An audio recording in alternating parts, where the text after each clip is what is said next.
بسم اللہ الرحمن الرحیم۔ حق و باطل کی چھوٹی چھوٹی لڑائیاں بڑی بڑی جنگوں کا سبب بنی ہیں۔ عہد صحابہ میں بھی حق و باطل کے معرکے اسی طرح برپا ہوتے تھے، کیونکہ ایک طرف سے کافر نور حق کو بجھانے مٹانے کے درپے ہوتے تھے، تو دوسری طرف مسلمان بالکل اس کے لیے تیار ہوتے تھے کہ یا اس پاکیزہ نظام حق کو غلبہ حاصل ہو یا دنیا کی زندگی رخصت ہو۔ چنانچہ جنگ بدر میں جب کفار کو ذلت آمیز شکست ہوئی اور ان کے بڑے بڑے 70 سردار مارے گئے اور 70 گرفتار ہوئے اور باقی ماندہ شکست خوردہ جماعت مکہ پہنچ گئی، تو سب کے دل جذبہ انتقام سے بھڑک اٹھے۔ کسی نے چارپائی پر نہ سونے کی قسم اٹھائی تو کسی نے گھریلو نظام میں مباشرت و جماع نہ کرنے کی قسم اٹھائی، کسی نے سر میں تیل ڈالنے، خوشبو استعمال کرنے اور غسل کرنے سے انکار کیا۔ ابو سفیان نے عام اعلان کیا کہ بدر کے مقتولین پر رونا ممنوع ہے، کیونکہ رونے سے ایک طرف ہمارا دشمن خوش ہوگا تو دوسری طرف جذبہ انتقام سرد پڑ جانے کا بھی خطرہ ہے۔ چنانچہ وہ عرب جو سال بھر تک ایک اونٹنی کے گم ہو جانے پر نوحہ کیا کرتے تھے، آج جذبہ انتقام کے تحت اپنے دل کے ٹکڑوں پر آنسوؤں کا ایک قطرہ گرانے کو تیار نظر نہیں آ رہے تھے۔ وہ قافلہ ابو سفیان جو شام سے تجارت کے بھرپور منافع کما کر واپس آ رہا تھا اور جس میں قریش مکہ کے ہر گھر کا پسینہ لگا ہوا تھا، جو جنگ بدر کے معرکے کا سبب بنا تھا اور جس میں 1000 اونٹ اور 50,000 نقد دینار تھے، ابھی تک مکہ کے دار الندوہ میں اپنی قسمت کے فیصلے کے انتظار میں تھا۔ مکہ کے زخم خوردہ لوگ جب اکٹھے ہو گئے تو انہوں نے قافلے میں مجموعہ اموال کے بارے میں ایک دوسرے کی رائے معلوم کی۔ چنانچہ قریش کی آپس کی گفتگو اس طرح ہوئی: قریشی سردار: اے ابو سفیان، آپ کو معلوم ہے کہ اس قافلہ میں قریش کے ہر گھرانے کا مال لگا ہوا ہے، اور یہ بھی آپ جانتے ہیں کہ اس وقت ہر شخص خوشی سے اس مال کی قربانی دینے کو تیار ہے، کیونکہ ہمارے باپ بیٹے اور رشتہ دار اسی قافلے کی وجہ سے قتل ہوئے ہیں۔ اس لیے آپ اس قافلے کے سارے اموال محمد کے خلاف فوجی ساز و سامان پر خرچ کریں صلی اللہ علیہ وسلم۔ ابو سفیان: کیا قریش کے سارے لوگ اس فیصلے پر راضی ہو جائیں گے؟ قریشی سردار: جی ہاں، سب لوگ اس کے لیے تیار ہیں۔ ابو سفیان: اگر ایسا ہے تو میں سب سے پہلے اس کے لیے تیار ہوں، کیونکہ میرا بیٹا حنظلہ بھی قتل ہوا ہے۔ میں خود نہیں بلکہ میرے ساتھ بنی عبد مناف بھی اس کے لیے تیار ہیں، کیونکہ ہم سب زخم خوردہ ہیں۔ قریشی سردار: اے ابو سفیان، آپ قافلے کے تمام اجناس کو فروخت کر کے سونا چاندی بنا کر لشکر جرار تیار کریں تاکہ ہم محمد سے اپنا بدلہ لے سکیں۔ الغرض، قریش نے بدر کے انتقام کے لیے ایک دوسری جنگ کی خوب تیاریاں کی۔ سب نے مشورہ کر کے چند نامور اشخاص کو قبائل عرب کے اکٹھا کرنے کے لیے مختلف علاقوں کی طرف روانہ کر دیا، جس میں عمر بن العاص، حبیرہ بن وہب اور ابن زباری وغیرہ شامل تھے۔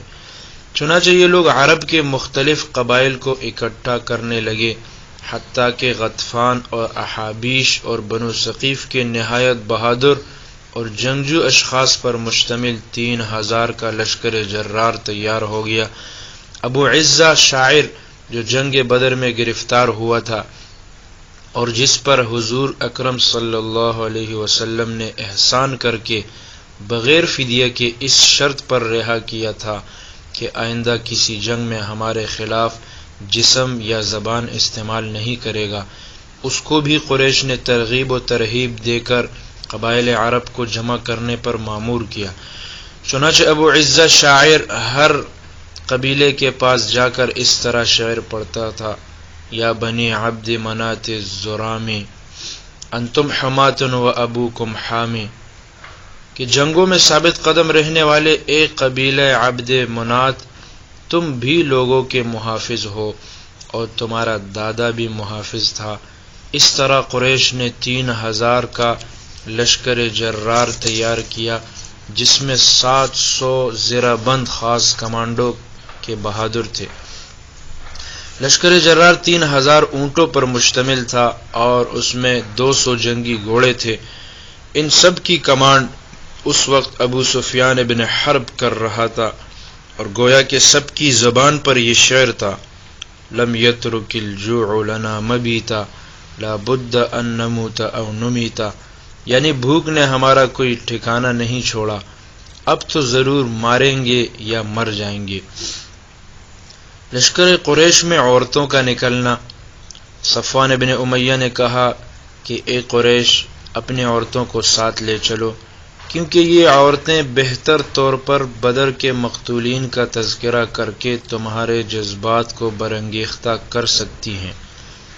اس طرح ہم موت کو آسانی سے گلے لگا سکیں گے، کیونکہ اب تو ہمیں یا اپنا بدلہ لینا ہے یا مرنا ہے۔ لو، میں سب سے پہلے اپنی بیوی کو لے جانے کے لیے تیار ہوں۔ اس بات پر عکرمہ ابن ابی جہل نے کہا کہ میں بھی اس کے لیے تیار ہوں۔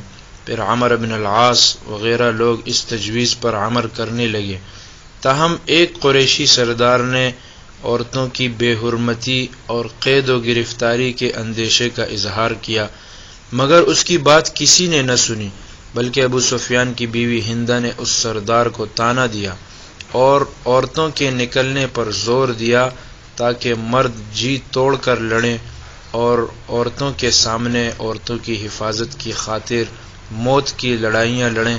عورتیں رجز کے اشعار پڑھیں اور لڑنے والوں کی ہمت بڑھائیں، بھاگنے والوں کو غیرت دلائیں، تاکہ مرد دل کھول کر اور سینہ ٹھونک کر لڑیں اور جرأت کے ساتھ آگے بڑھیں اور بھاگنے کا نام نہ لیں۔ چنانچہ ابو سفیان کی اجازت کے بعد 15 عورتیں تبلچے، ڈھول، گاجے باجے لے کر لشکر کفار میں شامل ہو گئیں۔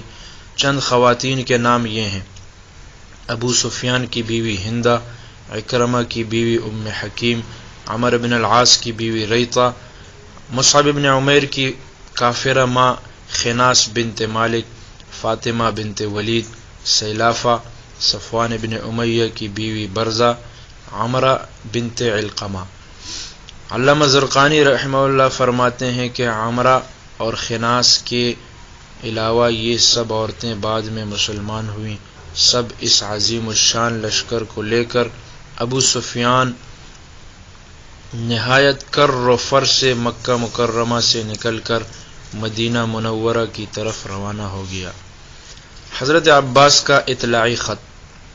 مکہ مکرمہ سے جب لشکر کفار نکلنے لگا تو حضرت عباس رضی اللہ عنہ نے حضور اکرم صلی اللہ علیہ وسلم کے نام ایک خط لکھا، جس کا مضمون اس طرح تھا: یا رسول اللہ، قریش آپ کی طرف متوجہ ہو کر مکہ مکرمہ سے روانہ ہو چکے ہیں۔ یہ 3000 کا لشکر ہے، 3000 ان کے پاس اونٹ ہیں اور 200 جنگی گھوڑے ہیں، 700 خاص زرہ پوش افراد ہیں، اور باقی لشکر اسلحے میں غرق ہے۔ تو عرض یہ ہے کہ جب یہ لوگ آپ تک پہنچ جائیں تو جو کچھ کارروائی آپ کر سکتے ہیں وہ آپ کریں، فقط والسلام۔ حضرت عباس نے یہ خط ایک تیز رفتار آدمی کو دیا اور کہا کہ 3 دن کے اندر اندر یہ خط حضور اکرم صلی اللہ علیہ وسلم تک پہنچاؤ۔ چنانچہ بنو غفار کے اس آدمی نے نہایت سرعت کے ساتھ جا کر حضور علیہ السلام کو مسجد قباء میں خط پہنچا دیا۔ حضرت ابی بن کعب نے وہ خط حضور صلی اللہ علیہ وسلم کے سامنے پڑھ کر سنایا تو حضور صلی اللہ علیہ وسلم نے راز فاش کرنے سے اس کو منع کر دیا، اور پھر خود آپ حضرت سعد بن ربیع کے گھر گئے اور پوشیدہ طور پر سب صورتحال سے اس کو آگاہ کیا۔ اس نے کہا کہ یا رسول اللہ، امید ہے کہ اس میں خیر و بھلائی ہوگی۔ حضور نے قریش کے آنے کی اس خبر کو نہایت خفیہ رکھا، لیکن بات ادھر ادھر سے پھیل گئی اور منافقین وغیرہ نے قیاس آرائیاں شروع کر دیں کہ محمد کے پاس کوئی نہ کوئی پریشان کن خبر آ گئی ہے۔